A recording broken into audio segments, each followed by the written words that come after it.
Ce qui va nous occuper aujourd'hui, c'est le passé composé.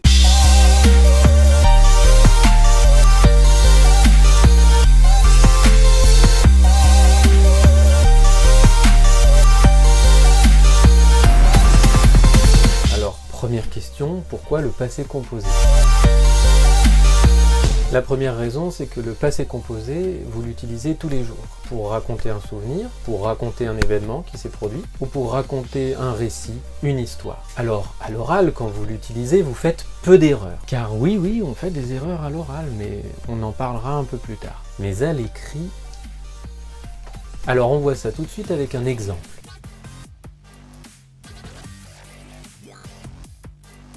Ah, le Québec. Si vous étiez à l'école là-bas, ce serait constamment projet, création et bienveillance. Mais bon, dans cet exemple, l'action faite par le personnage est de partir. Le verbe est donc partir. Mais vous voyez qu'il est composé de deux parties, et partie. Et, c'est ce qu'on appelle l'auxiliaire.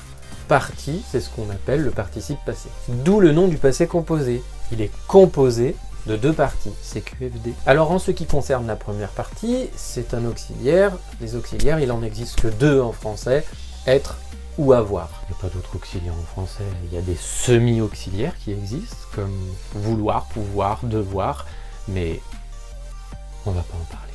Même si on l'a déjà fait. Ça c'est une figure de style, ça s'appelle la prétérition. Le fait de dire qu'on ne va pas dire quelque chose.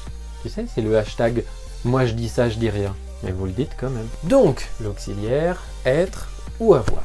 Et puis de l'autre côté, il y a le participe passé. Alors, le participe passé, c'est forcément un mot qui ressemble à votre verbe à l'infinitif. L'exemple de tout à l'heure était parti, le verbe était partir. Simple, non ?